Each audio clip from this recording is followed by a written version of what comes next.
बड़ा शुक्रगुजार हूँ नेतृत्व का और बीजेपी का, जो करता है, जो कहते हैं वो करके दिखाया उन्होंने। जैसे उन्होंने 370 किया, आज तक किसी में हिम्मत नहीं थी कि 370 को हटा दिया जाए। हमारे बंदे वहाँ पे रह नहीं सकते, पर पाकिस्तान का कोई भी आदमी आके वहाँ की किसी लड़की के साथ शादी करता है तो वो वहाँ का सिटीजन, कि एक हिंदुस्तान में रह के हमारा खा के, हमारी थाली में रह के हमारी थाली को छेद कर रहे हो आप। अगर आपने एक थप्पड़ मारा, वो दिन चले गए कि दूसरा गाल करेंगे, एक थप्पड़ मारा तो गुस्सा मारेंगे। देखिए, आज की आर्मी और 62 और 65 की आर्मी में बहुत फ़र्क है। आज हमारे पास फाइटर जेट्स हैं, राफेल आ गया है, हमें इसका बड़ा नाज है। आज हम माइटी हैं, इसीलिए चाइना पीछे हट गया। पाकिस्तान जैसे देश अब हमारे सामने टिक नहीं सकता। ताजी सर, बहुत बहुत शुक्रिया आप दोनों लोगों का, बहुत हमारे चैनल के साथ जुड़ने में। एक तरफ जिस तरीके से हमारे योद्धाओं ने अपने देश के लिए अपनी जान दे दी, कौन सी कोई स्टोरी अगर आपको सर याद हो उस वक्त की, अगर आप बता सकें। उस वक्त का हमें अपने देश के नेतृत्व के ऊपर बड़ा गर्व है कि उस वक्त सब कुछ हमारे साथ था। हमारे नेता हमारे साथ थे, हमें सारी पब्लिक साथ थी, हमारा मीडिया हमारे साथ था। देखो, जवान जब बॉर्डर के ऊपर होता है तो उसको और कुछ नहीं दिखाई देता, उसे सिर्फ दिखाई देता आगे दुश्मन। जब उसकी पीठ के पीछे किसी का हाथ होता है तो वो उसकी शक्ति जो है वो 4 गुना बढ़ जाती है। तो हमारे इसीलिए हमारे जवान आगे जाएंगे और जाते रहे। और आपको याद होगा कि ये जो नेतृत्व था हमारा, बड़ा यंग नेतृत्व था। इसमें कोई सीनियर ऑफिसर नहीं थे, यंग लड़के थे जो कि IMA से आए थे, सेकंड लेफ्टिनेंट थे, कैप्टन थे और मेजर थे। तो इससे हमें बड़ा घमंड है कि हमारे ट्रेनिंग जो है बड़ी सख्त है और बड़ी अच्छी है कि किसी वक्त भी हमें अगर ज़रूरत पड़ जाती है देश को उनकी, तो वो एकदम अपना जान भी निछावर करने के लिए तैयार है। देखिए, मैं बड़ा शुक्रगुजार हूँ नेतृत्व का और बीजेपी का, जो करता है, जो कहते हैं वो करके दिखाया उन्होंने। जैसे उन्होंने 370 किया, आज तक किसी में हिम्मत नहीं थी कि 370 को हटा दिया जाए। यानी कि जो दिल में है वो करके दिखाते हैं। और जैसे नड्डा जी ने बताया कि आज वो दिन नहीं है कि आपको 15 दिन लगेंगे कि आके वापस आने के लिए कि जवाब मिलेगा। आज एक्शन हुआ और 1 हफ्ते के अंदर उसका सारा आंचा पाचा साफ। तो जिस तरीके से JP नड्डा ने ये भी कहा कि कश्मीर में पहली बार ऐसा हो गया कि तिरंगा जो है वो फहराया गया था, इसको आप किस तरीके से देखते हैं, कितनी बड़ी सफलता थी ये? सफलता बहुत ज़्यादा है कि ये वर्ल्ड में एक रिकॉर्ड बना दिया है। जहाँ पे आप अपना झंडा नहीं कर सकते थे, वहाँ पे उनका अपना झंडा अलग से था, उनकी अपनी सारी पार्लियामेंट थी, वो हमारे अंदर आते नहीं थे। देखो, खाते हमारा है, वो नाम कहीं और का खाते हैं। हमारे बंदे वहाँ पे रह नहीं सकते, पर पाकिस्तान का कोई भी आदमी आके वहाँ की किसी लड़की के साथ शादी करता है तो वो वहाँ का सिटीजनशिप मिल जाता है। तो ये कैसा था? यानी कि एक हिंदुस्तान में रह के हमारा खा के, हमारी थाली में रह के हमारी थाली को छेद कर रहे हो आप। तो ये जो झंडा लहराया गया है, ये ऐसे नहीं लहराया गया, ये उन कारगिल के जवानों की, उनके बलिदान का काम है और हमारे नेतृत्व का धैर्य है कि उन्होंने इस चीज़ को आगे बढ़ने के लिए पूरा जोश लगा दिया। इससे और भी हमारा आज हम टाइम नहीं लगाते। आज पुलवामा अटैक की भी बात की जाए, तमाम ऐसे जो चीज़ें हैं मोदी सरकार ने की हैं, उसकी उपलब्धता को आप किस तरीके से देखिए, बहुत आपको भी इसमें घमंड होगा, आपको गुमान होगा कि आप उस देश में रहते हैं जहाँ पे ऐसा हो रहा है, आप उसका एक्शन हो रहा है। आप ये नहीं है कि देखेंगे UN काउंसिल में जाएंगे और उसके बाद डिसीजन होगा तब आपको वो लिया जाएगा। अभी चट मंगनी पट ब्याह है, कोई देर नहीं है इधर। आप करके देखो, जैसा अगर आपने एक थप्पड़ मारा, वो दिन चले गए कि दूसरा गाल करेंगे, एक थप्पड़ मारा तो गुस्सा मारेंगे। तो जब वो आ जाता है, जब आपको ये पता चल जाता कि हमारा नेतृत्व वैसा है। आज पहले फौज में जाने के लिए आपको लोगों को बताना पड़ता था कि आओ आओ आओ। आज दुनिया, आपने सुना अभी कि NCC के ये बच्चे जो इधर परेड कर रहे हैं, ये IMA NDA के लिए जाने के लिए, अफसर बनने के लिए, जवान बनने के लिए, फौज में जाने के लिए है।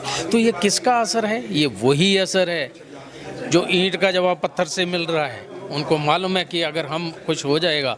अभी मैं सिर्फ ये कहना चाहता हूँ, जवानों ने, जिन आत्माओं ने अपनी जान की बाजी लगाई है, बलिदान दिया है, उन्होंने तो बलिदान दे दिया है, पर हमें आज देखने की ज़रूरत है उनके परिवार की, जिन्होंने अपना खोया है। देखो, एक शहीद अपना बलिदान नहीं देता, शहीद का परिवार उससे ज़्यादा बलिदान देता है। उसके बाद कितनी मुसीबतें होती हैं, कितनी माएँ जो विधवा हैं, यंग हो जाती हैं, वो उनको बच्चों को पालती हैं। और मैं कल एक सुन रहा था किसी लेडी का कि उसके क्या नाम हस्बैंड की डेथ हो गई थी, कारगिल में मार्टिर हो गया था, और उसके 2 बेटे थे, और उसने फिर भी अपने बेटों को फौज में भेजा। कितना बड़ा नारी शक्ति का बलिदान है। तो ये हमें भी प्रेरणा मिलती है कि हमारी मातृशक्ति जो है बहुत ताकतवर है, बहुत हौसले वाली है। सर, आप क्या फ़र्क देखते हैं जब बीजेपी की सरकार अब आई है, पहले कांग्रेस की सरकार थी? आर्मी की बात करें तो बजट को लेकर भी पहले बहुत सारे सवाल खड़े होते थे। उनके लिए बजट जो है बढ़ाया गया है, उनको फैसिलिटीज़ ज़्यादा दी जा रही, उसके लिए आप क्या कहेंगे? देखो, अच्छी बात है। जब आपके पास ये तामझाम नहीं होगा, कैमरा नहीं होगा, माइक नहीं होगा, तो आप क्या रिपोर्टिंग करोगे? जब आपके पास बढ़िया डिजिटल कैमरा होगा, बढ़िया चीज़ें होंगी, वही आज मिल रहा है। आज आपके पास राफेल आ गया है, आपके पास और बढ़िया बढ़िया से इक्विपमेंट आ रहे हैं। अभी आपके पहले मेरे टाइम पे मैं जानता हूँ कि 97 में जब हम थे तो हमें आपको वो नहीं मिलता था, आपका जैकेट्स नहीं मिलती थी, स्नो बूट नहीं मिलते थे। आप सचिन में जाके देखिए, अगर इधर से जेब में मैंने हाथ रखा, इतनी देर हाथ बाहर रखा, ये हाथ काले हो जाते हैं, फ्रॉस्ट बाइट हो जाता है, खून जम जाता है। आप चश्मा उतारा, जरा सा अगर उतार लिए तो स्नो का इतना वो फर्क पड़ जाता कि आईसाइट चली जाती है। तो आज हमें उस चीज़ का डर नहीं है। हमारे पास स्नो गॉगल्स भी हैं, हमारे पास इक्विपमेंट भी है, हमारे पास जैकेट्स भी हैं, तो फिर क्यों नहीं लड़ेंगे? क्यों नहीं आप अच्छी वो होगा।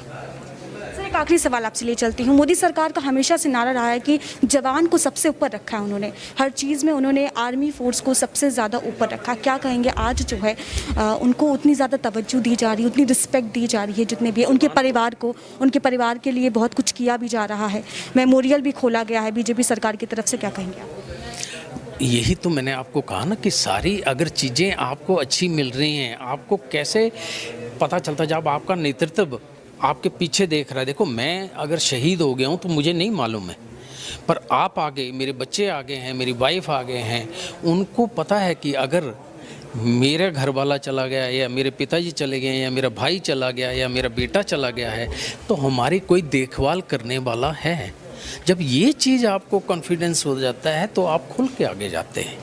तो ये बड़ी उपलब्धि है, और मैं कहता हूँ कि और रहे, ताकि हमारे हिंदुस्तान नंबर 1 हो। कि ऐसा है, ये एक बहुत बड़ा हिस्टोरिक ओकेजन है।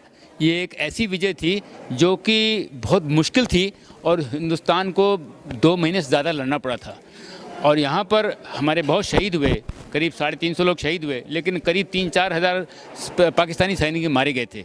हमारी जो बड़ी स्ट्रेटजिक पीक्स थी उन्होंने ऑक्यूपाई कर रखा था, और उसको जैसे हमने रिकैप्चर ही नहीं किया, बल्कि हमने उनके जो है ऐसे आज उसके बाद उनको हिम्मत नहीं की। Battle of Tololing, battle of tiger hill बड़ी मुश्किल से पीक थी, जहाँ सब फ्रीजिंग टेम्परेचर था, -20 -30, और 17,000-18,000 फीट पर ऐसे किया। और हमने LOC कभी क्रॉस नहीं किया, लेकिन हमने यहीं से हमारे MiG-27 मिराजेस यहीं से फायर किया। देखिए, हम बड़े कॉन्फिडेंस के साथ गए थे। खैर, लड़ाई में थोड़ी हार जीत होती है, कभी कभी एनिमी एडवांटेज ले लेता है, लेकिन इसमें जो है हमारे जाबाज अफसरों, जवानों ने बड़ा अपना रुतबा दिखाया और बड़ी वीरता दिखाई। और ख़ासकर इसमें जो है जैसे कैप्टन बत्रा, मनोज पांडे, इन लोगों ने जो ऊपर जाके, और जो जैसे संजय कुमार, इन लोगों ने जो एनिमी फायर करता रहा और हम आगे बढ़ते रहे। इसमें होता है कि उन्होंने कहते हैं डेथ चार्ज, वो डेथ चार्ज दिया है। और इसमें हमें कोई ऐसी सिचुएशन नहीं आई कि जिसमें हमें लगे कि हम हार जाएंगे। हमने कभी नहीं सोचा, अगर कोई आदमी लड़ाई लड़ता है, कोई देश लड़ाई लड़ता है इससे कि हम हार जाएंगे, तो कभी जीत नहीं सकता है। हमें पूरा विश्वास था कि एनिमी कितना भी तगड़ा हो, लेकिन हम जीतेंगे। अभी आपने देखा गलवान में क्या हुआ। चाइना के पास बहुत आर्मी है, चाइना बहुत बड़ा कंट्री है, उसके पास बहुत माइटी आर्मी है, लेकिन हमने क्या दिखाया? It is a determination, it is a bravery which makes the person win the war, our nation win the war. Sir, लेकिन आज हमारे पास कई सारी सुविधाएं हैं मोदी सरकार में, क्या कहें? देखिए, आज की आर्मी और 62 और 65 की आर्मी में बहुत फ़र्क है। आज हमारे पास फाइटर जेट्स हैं जो कि बेस्ट हैं इन द वर्ल्ड। राफेल आ गया है, हमें इसका बड़ा नाज है।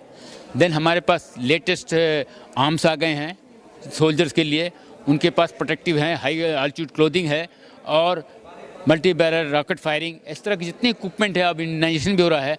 अब हमें आर्म्स एंड इक्विपमेंट के लिए तो किसी पर भरोसा करना या किसी से उस पर डिपेंड करना वो सिचुएशन नहीं है। आज हम माइटी हैं, इसीलिए चाइना पीछे हट गया। पाकिस्तान जैसे देश अब हमारे सामने टिक नहीं सकते हैं। हमारी आर्मी मोस्ट एडवांस्ड है और इसको कहते हैं वेटरन्स, हालांकि हम आज आर्मी में नहीं है, लेकिन धन्यवाद देते हैं मोदी जी का और रक्षा मंत्री का, जिन्होंने कि थ्रू एक्विजिशन काउंसिल जो डिफेंस एजुकेशन काउंसिल, हर रोज़ हम सुनते हैं 10,000, 15,000, 20,000 करोड़ का जो है उन्होंने इस पर जो है उस पर इसके आइटम सैंक्शन दी है और आर्म्स इक्विपमेंट लाए जा रहे हैं। सर एक बहुत बड़ी बात ये भी है कि महिलाओं को पहले उतना नहीं दिया जाता था अपॉर्चुनिटी, अब दिया जाता है बीजेपी सरकार में, क्या कहें? देखिए, ये भी हम कहते हैं महिला सशक्तिकरण, हम कहते हैं हम महिला को उतना ही समझते हैं जितना पुरुष हैं, हम कहते रहे हैं, लेकिन उसको इम्प्लीमेंट नहीं हुआ था। अभी जब ये देखा गया कि यस उनको भी चांस देना चाहिए, और बहुत महिलाओं ने बड़े अच्छे कार्य किए, एयरफोर्स में है, आर्मी में है, एएमसी में थी, army medical corps, nursing core में थी पहले से, लेकिन जो है फाइटिंग आर्म्स में अभी एयरफोर्स में उन्होंने आना शाम काम शुरू किया है और ये जो कमीशन मिल रहा है, and I am very sure that they will bring lot of laurels and glory to the country. Sir Modi सरकार में ये पहली बार हुआ है कि कश्मीर में तिरंगा फहराया है, इस पर आप क्या कहेंगे? कितनी बड़ी सफलता थी और कितनी बड़ी गर्व की बात थी? ये तो बड़ी गर्व की बात है ही है, जहाँ लोग डरते थे हैं, लेकिन अब वो डरते हैं और अब हमने दिखा दिया कि हमारा आधिपत्य है, और ये एक मैसेज जाता है पाकिस्तान को। 70 पर सर आप क्या कहेंगे? बड़ी अच्छी बात हुई है, इसको हम सोचते रहे, हमने कहा इससे अच्छी कोई बात ही नहीं हो सकती। 370 हटने से क्या है कि अब जो बहुत सारे उन्होंने सेक्शन लगा रखे थे और जो पाकिस्तान के हित में थे और हमारे हर कंट्री के अहित में थे, वो सब हट गए हैं। अब हमें कोई काम करने में, कोई कानून लगाने में कोई दिक्कत नहीं आएगी। पहले एक देश दो कानून चलते थे। सर एक आखिरी सवाल आपसे ले चलते, क्या बड़ा फर्क नजर आया है मोदी सरकार के आने के बाद आर्मी पे? देखिए, अब आर्मी को छूट मिल गई है कि अपनी स्ट्रेटजी बनाए और जैसा चाहे इम्प्लीमेंट करे। पहले वो छूट नहीं थी। अगर हमारे बॉर्डर्स में कोई ऐसी विपत्ति आती है, कोई इमरजेंसी सिचुएशन है, तो परमिशन लेनी है कि मैं क्या करूं, वो कमांडर्स फील्ड में फॉरवर्ड एरिया में अभी डिसीजन लेंगे क्या करना है, and they will take the decision on the spot. बहुत बहुत शुक्रिया हमारे चैनल के साथ जुड़ने के लिए। तो ये थे हमारे साथ मेजर जनरल मुनेन श्रीवास्तव, जिन्होंने हमसे खास बातचीत की। कैमरा पर्सन गुरप्रीत के साथ आशीष श्रीवास्तव, ओ न्यूज़ हिंदी। जय हिंद।